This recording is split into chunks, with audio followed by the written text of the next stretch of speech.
जय हिंद दोस्तों, नमस्कार। बात कर लेते हैं आज के दिन भर की सारी बड़ी खबरों की, जहां सबसे पहले आपको बताएंगे क्या अमेरिका ने ईरान पर कर दिया अटैक, तान दिए F-15 और F-35 जैसे खौफनाक हथियार। क्यों अचानक चीन ने भी अपने नागरिकों को आनन फानन में दे दी तुरंत देश से बाहर निकल जाने की सलाह। ईरान पर अटैक के बीच दोस्तों अमेरिका ने इजराइल से अपने नागरिकों को आज ही निकल जाने की सबसे बड़ी चेतावनी जारी कर दी। अमेरिका ने दूतावास कर्मचारियों को भेज दिया ईमेल। क्या अब वो वक्त आ चुका है दोस्तों? सबसे पहले आपको बड़ी खबर बताएंगे कैसे पूरी दुनिया युद्ध के मुहाने पर खड़ी हो चुकी है दोस्तों। उधर अफगान फोर्स ने फिर एक बार अंधेरा होते ही बोल दिया पाकिस्तान की सैन्य चौकियों पर बड़ा धावा। जहां एक तरफ तालिबानियों ने 100 के आसपास पाकिस्तानी सैनिकों के मारने का दावा कर रही है, तो उधर अब पाकिस्तान ने कबूल लिया अफगानिस्तान के साथ जंग में इतने जवानों की मौत की संख्या। सबसे बड़ी बात बताएंगे पाकिस्तानी पीएम के ऑफिस से मात्र 5 किलोमीटर की ही दूरी पर अफगानिस्तान की एयर स्ट्राइक। वहीं भारत के लिए बहुत बड़ी खुशखबरी की भी खबर है दोस्तों, मारा गया मोस्ट वांटेड आतंकवादी। बताएंगे इधर पुतिन से मिलने चले शहबाज, उधर अफगानिस्तान से लड़ाई पर रशिया ने कह दी बड़ी बात। वहीं बंगाल चुनाव को लेकर भी सबसे बड़ी जानकारी बताएंगे, साथ ही पीएम किसान योजना को लेकर भी अगली किस्त पाने के लिए भी बड़ी जानकारी आ रही है। एक से एक बेहतरीन से बेहतरीन जानकारी बताएंगे। बस आप वीडियो के लास्ट अंत तक बने रहिएगा। और खबरों में आगे बढ़ने से पहले जिस प्रकार से वर्ल्ड ऑर्डर बदल रहा है, दुनिया युद्ध के मुहाने पर खड़ी है। इस बीच अगर आप भी मानते हैं कि भारत को भी संयम बरतने की बहुत ज्यादा आवश्यकता है और भारत हमेशा अपनी कूटनीति से विजयी प्राप्त कर रहा है, तो वीडियो को लाइक करके चैनल को सब्सक्राइब करके बेल आइकन दबा के कमेंट में जय हिंद अवश्य कह दीजिएगा। बात करते हैं पहली सबसे बड़ी खबर की, जहां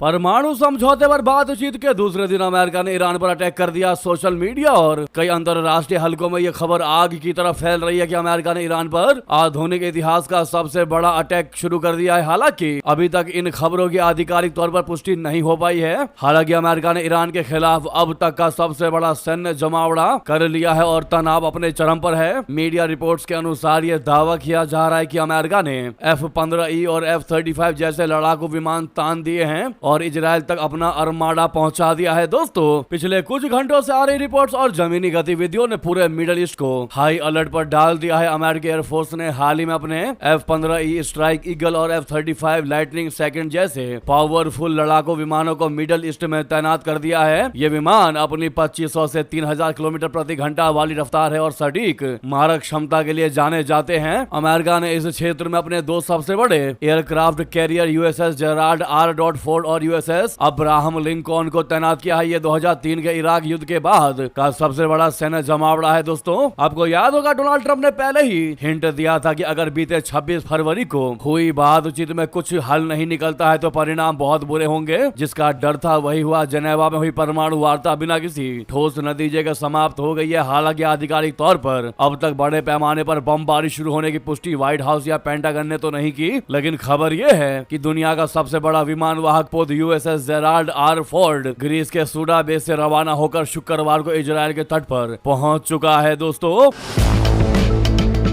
वहीं दूसरी तरफ ईरान के रक्षा अधिकारियों ने पहले ही कह दिया है कि अगर अमेरिका की ओर से एक भी मिसाइलें चली तो वे इसे जंग की शुरुआत मानेंगे और इसका जवाब सटीक तरीके से देंगे। ईरान ने धमकी दी है कि वो इस युद्ध में क्षेत्र में मौजूद सभी अमेरिकी ठिकानों और इजराइल को भी निशाना बना सकता है। जी हाँ, अमेरिका का दावा है कि ईरान परमाणु हथियार बनाने के बहुत करीब है और वो इसे किसी भी कीमत पर रोकना चाहता है। ईरान में चल रहे विरोध प्रदर्शनों और वहाँ की गिरती अर्थव्यवस्था ने भी तनाव को हवा दी है। लेकिन वहीं आपको बता दें दोस्तों, अमेरिका ने अपने दूतावास कर्मचारियों को भेज दिया मेल, कह दिया इजराइल से आज ही निकल जाएं। इमरजेंसी में उठाएं बड़ा कदम, कैसे भी निकल जाएं इजराइल छोड़कर। जी हां, क्या पूरी हो चुकी है हमले की तैयारी दोस्तों। यहां तक कि परिवार सहित निकल जाने की बहुत बड़ी चेतावनी या बड़ा आदेश दिया गया है। बता दें अमेरिका ने अपने नागरिकों से तुरंत इजराइल छोड़ देने के लिए कहा है। इजराइल में अमेरिकी राजदूत माइक हगबी ने दूतावास स्टाफ से कहा है कि वो चाहे तो देश छोड़ सकते हैं। हगबी ने मेल भेजकर इजराइल की एम्बेसी के अमेरिकी स्टाफ से शुक्रवार को कहा कि जो लोग जाना चाहते हैं वे आज ही चले जाएं। दूसरी ओर चीन और कनाडा ने भी अपने नागरिकों को तुरंत के तुरंत ईरान छोड़ने के लिए कहा है। दोस्तों अमेरिका ने ईरान से अपने नागरिकों को पहले ही निकल जाने की बड़ी चेतावनी दे दी थी, जहां हजारों की संख्या में अमेरिकी ईरान छोड़कर वापस चले गए थे। और अब दोस्तों जब युद्ध मुहाने पर आ चुका है, अमेरिका की पूरी तैयारी उस लोकेशन पर पहुंच चुकी है। उसके बाद अब इजराइल से भी अपने नागरिकों को निकल जाने के लिए अमेरिका ने बड़ी एडवाइजरी जारी कर दी है दोस्तों। ऐसे में आनन फानन में चाइना और कनाडा ने भी अपने नागरिकों को ईरान छोड़ने के लिए कह दिया है। इस घटनाक्रम ने अमेरिका पर ईरान के हमले के अंदेशे को और ज्यादा बढ़ा दिया। इसीलिए सबसे पहले ये खबर हमने आपको बताया, सबसे बड़ी और एक्सक्लूसिव जानकारी की आने वाले कुछ ही क्षणों में, कुछ ही पल में खबर आएगी कि अमेरिका ने धावा बोल दिया या अमेरिका और ईरान के बीच वार शुरू हो गया। साथ में जो लोग इस समय अमेरिका से इजराइल की यात्रा पर जाने वाले हैं उनको भी सलाह दी गई है कि इजराइल की अभी कोई भी अमेरिकी यात्रा नहीं करेंगे। चाइना ने अपने नागरिकों को ईरान की यात्रा करने से बचने की सलाह दी है। चाइना ने कहा है कि ईरान पर अमेरिकी हमलों का बहुत ज्यादा खतरा है। ऐसे में ईरान में सुरक्षा संबंधित मौजूदा हालात को देखते हुए हम अपने नागरिकों से कहना चाहते हैं कि वे फिलहाल ईरान की यात्रा बिल्कुल ना करें और जो लोग ईरान में मौजूद हैं वो जल्द से जल्द ईरान छोड़कर चाइना वापस लौटे। साथ ही कनाडा ने भी सेम एडवाइजरी जारी कर दी है दोस्तों। यानी आप यूँ समझ लीजिए कि किसी भी पल किसी भी क्षण अटैक होने वाला है। क्या है आपकी इस मुद्दे पर राय, जरूर कमेंट करके बताइएगा दोस्तों। और अटैक होने की या फिर युद्ध शुरू होने की जो संभावना है वो 90% क्यों है दोस्तों? ऐसा हम क्यों कह रहे हैं? क्योंकि अभी बीच में ईरान के साथ में बातचीत भी शुरू हुई थी अमेरिका की, लेकिन फिर भी अमेरिका ने अपने बेड़े को घटाया नहीं बल्कि बढ़ाया दोस्तों। और अभी हाल ही में जैसा कि हमने आपको बताया, उसने अपना F-15 और F-35 लड़ाकू खौफनाक हथियार इजराइल में तैनात कर दिया, वहां पहुंच चुके हैं। ऐसे में पूरी संभावना है कि अब अमेरिका अटैक करना शुरू करेगा। जी हाँ, अब बात करते दोस्तों अगली सबसे बेहतरीन खबर की, जहां तालिबानियों ने कैसे पाकिस्तान का खचूमर बना दिया दोस्तों। बता दें, अफगान फोर्स ने अंधेरा होते ही फिर एक बार पाकिस्तान पर बोल दिया धावा। पाकिस्तान की सैन्य चौकियों पर किया अटैक, धमकी देने पर उतरे शहबाज शरीफ। जी हां, पाकिस्तान और अफगानिस्तान के बॉर्डर पर एक बार फिर सैन्य झड़पें शुरू हो गई हैं। शुक्रवार शाम को अंधेरा होने के बाद बॉर्डर पर कई जगहों से फायरिंग की खबर है। अफगानिस्तान के खोस्त प्रांत के गवर्नर ऑफिस की ओर से बॉर्डर पर झड़प की जानकारी दी गई है। हमले में पाकिस्तान की कई सैन्य चौकियों के तबाह होने का दावा किया गया है। इस बीच पाकिस्तान के शहबाज शरीफ का बयान भी अफगानिस्तान के तनाव पर आया है। उन्होंने कहा है कि पाकिस्तान कड़ा रुख दिखाते हुए काबुल को तगड़ा जवाब देगा। टोलो न्यूज के अनुसार पाकिस्तान और अफगानिस्तान के बॉर्डर पर शुक्रवार को तनाव का छठा दिन है। रविवार के बाद से बॉर्डर पर तनातनी चल रही है। वहीं पाकिस्तान आर्मी ने अपने प्रेस वार्ता में कहा है कि कबूला है कि अफगानिस्तान के साथ लड़ाई में उसने तालिबान के 274 लड़ाकों को मार गिराया। वहीं उसने अपने 12 फौजियों की मौत और 27 के घायल होने की बात स्वीकार ली। शुक्रवार को पाकिस्तानी आर्मी के प्रवक्ता अहमद शरीफ चौधरी ने कंधार, काबुल, पक्तिया समेत 22 जगहों पर झड़पें होने की बात कही है। पाकिस्तान मिलिट्री प्रवक्ता ने इल्जाम लगाया कि उनकी जमीन पर हो रहे आतंकवादी हमले के पीछे भारत की स्पॉन्सरशिप, मदद और डिजाइन है। उन्होंने कहा कि पाकिस्तान आर्मी अलर्ट पर है और किसी भी हमले का कड़ा जवाब देगी। अफगानिस्तान की धरती से होने वाले हमले के लिए अफगान तालिबान सरकार को जिम्मेदार ठहराया जाएगा। हालांकि दोस्तों अफगानियों ने यानी तालिबान के लड़ाकों ने 80 से 100 के बीच में पाकिस्तानी फौजियों की मौत का दावा किया है दोस्तों। लेकिन पाकिस्तान पहले 2 अपने सैनिकों का मौत का दावा कर रहा था, लेकिन अब जब अफगानियों ने 80 से 100 के बीच की संख्या बताई तो पाकिस्तान 12 फौजियों की मौत का दावा कर रहा है। ऐसे में कौन सच बोल रहा है कौन झूठ,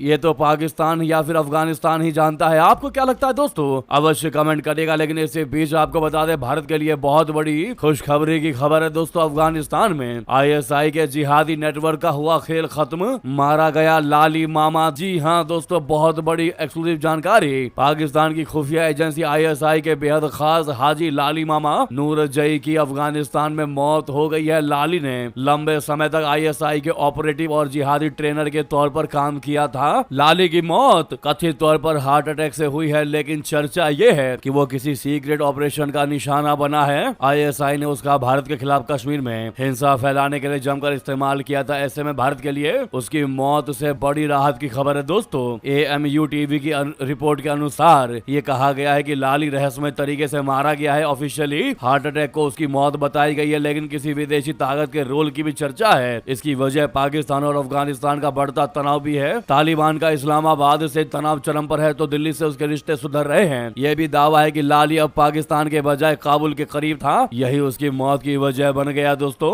हाजी लाली मामा नूर जई की मौत से एक ऐसा आदमी इस क्षेत्र से हट गया है जो अफगान और कश्मीरी मिलिटेंट नेटवर्क में गहराई से जुड़ा हुआ था। साथ ही यह अफगानिस्तान में पाकिस्तान के घटते असर और तालिबान की प्रैक्टिकल फॉरेन पॉलिसी की निगरानी है। काबुल अब पाकिस्तान के चंगुल से निकलता दिख रहा है दोस्तों।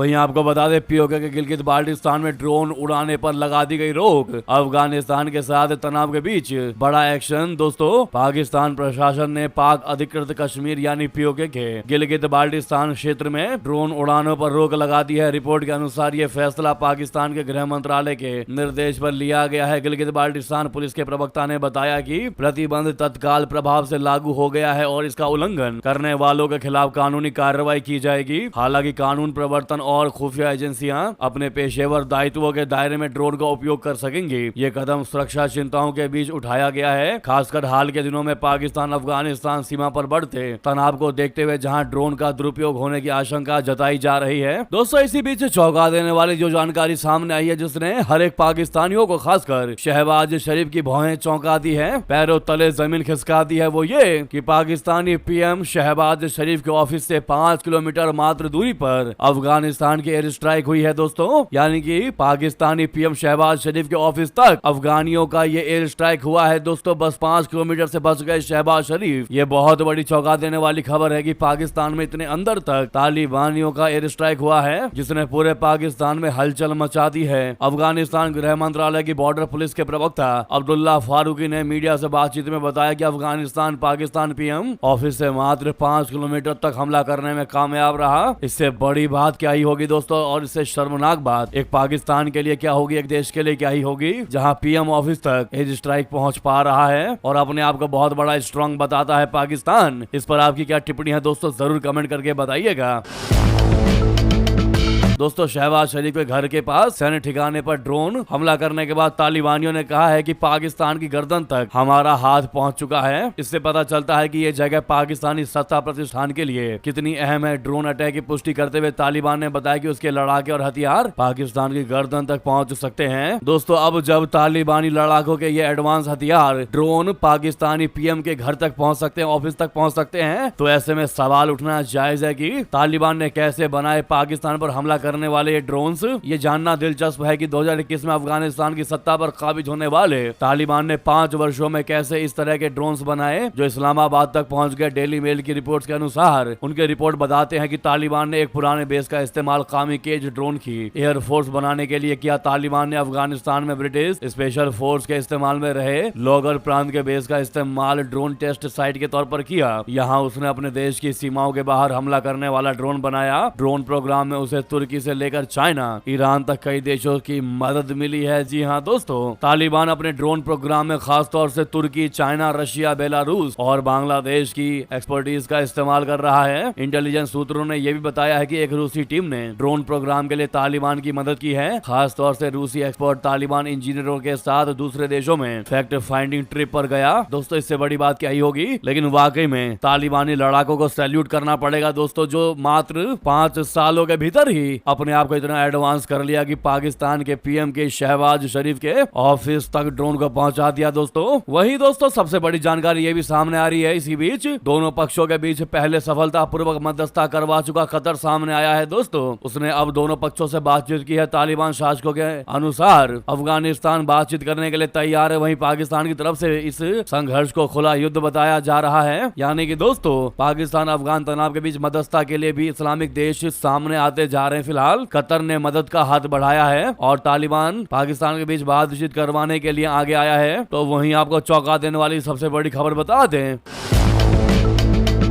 घाटी में सैनिक कॉलोनी पर पकड़ा गया संदिग्ध, हाई अलर्ट पर सुरक्षा एजेंसियां, कब्जे में लगातार जारी पूछताछ। जम्मू की हाई सिक्योरिटी माने जाने वाले सैनिक कॉलोनी इलाके में बुधवार बोले तो 25 फरवरी रात करीब 8 बजे सेना की 157 टेरिटोरियल आर्मी टीए के इंटेलिजेंस विंग ने एक संदिग्ध व्यक्ति को पकड़ लिया, जिसकी जानकारी अब सामने आई है। संदिग्ध की गतिविधियां संदिग्ध लगने पर सेना के इंटेलिजेंस स्टाफ ने तुरंत कार्रवाई करते हुए उसे हिरासत में लेकर प्रारंभिक पूछताछ की। शुरुआती पूछताछ के बाद संदिग्ध व्यक्ति को आगे की जांच और आइडेंटिटी वेरिफिकेशन के लिए पुलिस के हवाले कर दिया गया। सूचना मिलते ही सैनिक कॉलोनी पुलिस चौकी के प्रभारी अपनी टीम के साथ मौके पर पहुंचे और संदिग्ध को अपने कब्जे में लेकर पूछताछ शुरू कर दी। सूत्रों के अनुसार ये इलाका सेना के प्रतिष्ठानों और पूर्व सैनिकों की रिहायशी के कारण बेहद संवेदनशील माना जाता है, जिसके चलते सुरक्षा एजेंसियां पहले से ही अलर्ट मोड पर हैं। संदिग्ध के पकड़े जाने के बाद पूरे इलाके में सतर्कता और ज्यादा बढ़ा दी गई है और आस पास के क्षेत्रों में भी निगरानी तेज कर दी गई है। दोस्तों दोस्तों साथ ही बता दें, उधर प्रधानमंत्री मोदी जी के साइप्रस यात्रा का हुआ तगड़ा असर। गिफ्ट सिटी में पहली विदेशी इक्विटी लिस्टिंग। दोस्तों रचा इतिहास। बता दें क्या है ये खबर। दरअसल प्रधानमंत्री नरेंद्र मोदी जी के साइप्रस दौरे के बाद भारत और साइप्रस के बीच पूंजी बाजार सहयोग ने एक ऐतिहासिक उपलब्धि हासिल कर ली है। एलिनाज फाइनेंस पब्लिक कंपनी लिमिटेड ने गुजरात की गिफ्ट सिटी स्थित इंटरनेशनल एक्सचेंज यानी NSE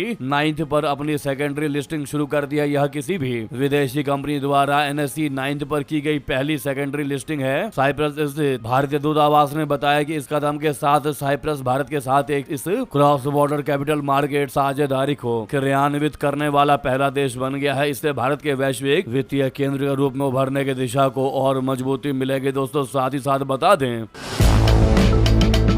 भारत पहुंच गए मार्ग कार्नी। आखिर पंजाब क्यों नहीं जाएंगे कनाडा पॉलिटिक्स से? क्या है उनका कनेक्शन? दोस्तों जियोपॉलिटिक्स में भारत एक भरोसेमंद और तेजी से बढ़ती अर्थव्यवस्था के रूप में उभरा है। यही कारण है कि दुनिया भर के कई देश भारत संग ट्रेड डील करने के लिए भागे भागे आ रहे हैं। EU अमेरिका जैसी ताकतों के बाद अब इस लिस्ट में कनाडा का नाम भी शामिल होने जा रहा है। दोस्तों हाल ही में इस देश के प्रधानमंत्री मार्ग कार्नी मुंबई लैंड हुए। पुराने PM ट्रूडो की गलतियां सुधार कर भारत से दोस्ती की नई शुरुआत करना उनका पहला एजेंडा है, जिसकी शुरुआत उन्होंने पंजाब से जुड़ी एक पुरानी परंपरा को तोड़कर की है। कनाडाई नेता भारत के पंजाब को अपने देश में प्रवासी राजनीति के लिए एक खिलौने की तरह इस्तेमाल करते हैं। कार्नी के भारत दौरे की सबसे चौंका देने वाली बात तो यही है कि उन्होंने पंजाब जाने का कोई प्लान नहीं बनाया है, जबकि उनसे पहले के लगभग हर प्रधानमंत्री स्वर्ण मंदिर के बहाने पंजाब जरूर गए थे। कनाडा में रहने वाले भारतीय समुदाय, खासकर पंजाबी सिख, वहाँ की राजनीति में किंग मेकर की भूमिका निभाते हैं। कई बार वोट पाने के चक्कर में वे उन कट्टरपंथी समूहों को भी खुश करने का पूरा प्रयास करते हैं जो भारत विरोधी एजेंडा चलाते हैं। आप समझ पा रहे होंगे हम किसकी बात कर रहे हैं। दोस्तों भारत सरकार नहीं चाहती कि कोई भी नेता पंजाब को राजनीति के लिए खिलौने की तरह इस्तेमाल करे, और यही वजह है कि भारत सरकार कनाडा के इन दौरों को शक की निगाह से देख रही है। साल 2023 में हरदीप सिंह निज्जर के मामले को लेकर जो कड़वाहट पैदा हुई थी, उसे पीछे छोड़कर अब दोनों देश व्यापार और निवेश पर ध्यान देना चाहते हैं। कार्नी का यह दौरा न केवल आर्थिक लिहाज से अहम है, बल्कि ये कनाडा की विदेश नीति में आए एक बड़े बदलाव को भी दिखाता है। पिछले प्रधानमंत्रियों की तरह उनके इस दौरे में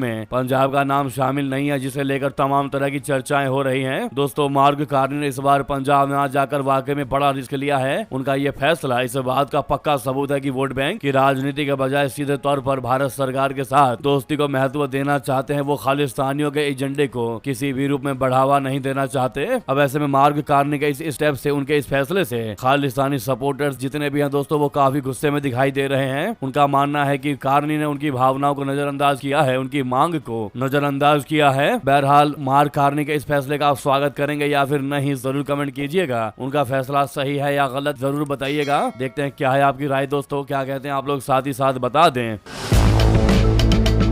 ट्रम्प को टैरिफ पर झटका लगने के बाद अचानक दिल्ली पहुंचे अमेरिकी सेक्रेटरी। क्यों आए दौड़े दौड़े भारत? दोस्तों अमेरिकी सुप्रीम कोर्ट द्वारा डोनाल्ड ट्रंप के ग्लोबल टैरिफ को अमान्य घोषित किए जाने के कुछ दिनों बाद वाणिज्य सचिव हावर्ड लुटनिक भी भारत पहुंचे। उन्होंने गुरुवार को अचानक दिल्ली का दौरा किया। लुटनिक ने वाणिज्य मंत्री पीयूष गोयल के साथ लंच भी किया। भारत में अमेरिकी राजदूत सर्जियो गोर और पीयूष गोयल ने एक्स पर अलग अलग पोस्ट कर इसकी जानकारी दी। तीनों की एक तस्वीर के साथ गोर ने लिखा कि हावर्ड लुटनिक और पीयूष गोयल के साथ दोपहर का भोजन बेहद सार्थक रहा। हमारे दोनों देशों के लिए सहयोग के कई क्षेत्र हैं। गोयल ने कहा कि उन्होंने हमारे व्यापार और आर्थिक साझेदारी को विस्तार देने के लिए बहुत ही सार्थक चर्चा की। वहीं आपको बता दें प्रधानमंत्री मोदी जी का नेतन्याहू को गले लगाना महबूबा को नहीं आया रास। कह दिया ये गांधी के देश के लिए अच्छा संकेत नहीं है। जी हाँ, इजराइल दौरे में बेंजामिन नेतन्याहू से प्रधानमंत्री मोदी जी का गले लगना। जम्मू कश्मीर की पूर्व CM महबूबा मुफ्ती को रास नहीं आया। उन्होंने नेतन्याहू को इंटरनेशनल क्रिमिनल बताते हुए PM मोदी की आलोचना की। अपने कट्टरपंथी बयानों के लिए चर्चित महबूबा मुफ्ती ने कहा कि यह गांधी के भारत के साथ धोखा है। एक क्रिमिनल को गले लगाना भारत की पारंपरिक विदेश नीति के सिद्धांतों और नैतिक विरासत के खिलाफ है। जी हां, अनंतनाग में मीडिया से बात करते हुए PDP चीफ महबूबा मुफ्ती ने कहा कि नेतन्याहू के खिलाफ इंटरनेशनल क्रिमिनल कोर्ट यानी ICC ने गिरफ्तारी वारंट जारी कर रखा है। वो इस गिरफ्तारी से बचने के लिए कई देशों में जाने से परहेज करते हैं।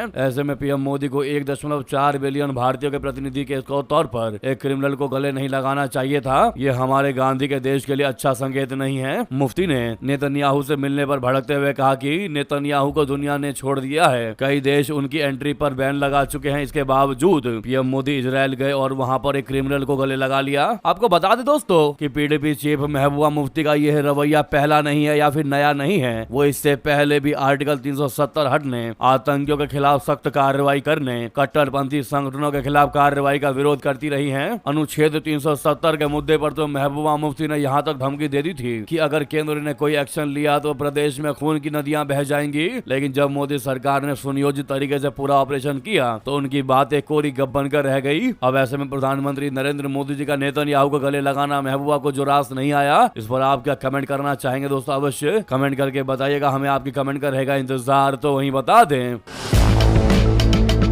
शीश महल में रहना और जेट विमानों में घूमना, केजरीवाल के ईमानदार वाले दाव पर सीएम रेखा गुप्ता का बड़ा पलटवार। बड़ा वार दोस्तों, दिल्ली के मुख्यमंत्री रेखा गुप्ता ने आम आदमी पार्टी सुप्रीमो अरविंद केजरीवाल के जीवन भर ईमानदार रहने के दावे पर तंज कसा। सीएम गुप्ता ने कहा कि केजरीवाल शीश महल में रहने और जेट विमानों में यात्रा करने के आदी हैं और खुद को आम आदमी कहते हैं। दिल्ली की एक अदालत द्वारा शराब नीति मामले में पूर्व मुख्यमंत्री अरविंद केजरीवाल, उप मुख्यमंत्री मनीष सिसोदिया और 21 अन्य को बरी किए जाने के बावजूद सीएम गुप्ता ने सवाल उठाया कि जांच शुरू होने के तुरंत बाद आबकारी नीति 2021-22 को वापस क्यों ले लिया गया। जुलाई 2022 में केजरीवाल के नेतृत्व वाली तत्कालीन आम आदमी पार्टी सरकार ने आबकारी नीति को वापस ले लिया था क्योंकि इस नीति के निर्माण और कार्यान्वयन में कथित अनियमितताओं और भ्रष्टाचार की सीबीआई जांच शुरू की गई थी। सीएम गुप्ता ने पत्रकारों से बात करते हुए कहा कि दिल्ली में हारने के बाद आम आदमी पार्टी पंजाब के शीश महल में रह रहे हैं। आप जेट के अलावा कहीं और सफर करना पसंद नहीं करते और खुद को एक ईमानदार आम आदमी कहते हैं। वो केजरीवाल के मुख्यमंत्री रहते हुए दिल्ली के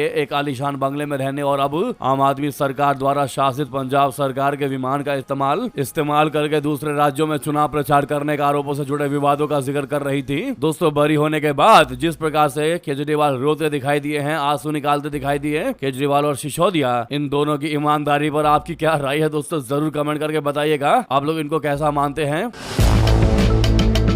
वहीं आपको बता दें, बाबुल सुप्रियो समेत टीएमसी ने राज्यसभा के 4 उम्मीदवारों का कर दिया ऐलान। दोस्तों, पश्चिम बंगाल में राज्यसभा चुनाव के लिए तृणमूल कांग्रेस यानी टीएमसी ने अपने 4 उम्मीदवारों के नाम का ऐलान कर दिया है। बाबुल सुप्रियो का नाम भी राज्यसभा उम्मीदवारों की लिस्ट में शामिल है। इसके अलावा बंगाली एक्ट्रेस कोयल मल्लिक, पश्चिम बंगाल के पूर्व डीजीपी राजीव कुमार और वरिष्ठ वकील मेनका गुरुस्वामी का नाम सूची में शामिल है। बता दें कि 10 राज्यों की कुल 37 राज्यसभा सीटों पर चुनाव होना है। 16 मार्च को वोटिंग होगी। इसमें 5 सीटें पश्चिम बंगाल की भी हैं। विधायकों की संख्या के आधार पर तृणमूल कांग्रेस को 4 और भाजपा को 1 सीट मिलना तय है। वहीं आपको बता दें, पीएम किसान ई-केवाईसी को लेकर बड़ी जानकारी। अगली किस्त पाने के लिए ई-केवाईसी पूरा जरूर कर लीजिएगा दोस्तों। पीएम किसान की पिछली किस्त अक्टूबर 2025 में जारी हुई थी। आमतौर पर हर 4 महीने में किस्त जारी होती है, इसीलिए अगली किस्त जल्द आने की उम्मीद है। डेट अभी फाइनल नहीं हुआ है, लेकिन जल्द आने की उम्मीद है। किसानों को सलाह दी गई है कि भुगतान में देरी से बचने के लिए पहले ई-केवाईसी जरूर करवा लें। बाकी स्टेप कैसे फॉलो करने हैं ई-केवाईसी के लिए हमने आपको सामने दिखाई दिया है दोस्तों। वीडियो को लाइक करके, चैनल को सब्सक्राइब करके, बेल आइकन दबा के कमेंट में जय हिंद अवश्य कह दीजिएगा। मिलता अगली बड़ी खबर में, लेकिन जाते जाते वीडियो को जहां पर भी आपका ग्रुप हो, व्हाट्सएप, फेसबुक, एक्स पर इस वीडियो को शेयर अवश्य करिएगा। मिलता अगली खबर में। बहुत बहुत धन्यवाद, बहुत बहुत आभार। जय हिंद, जय भारत।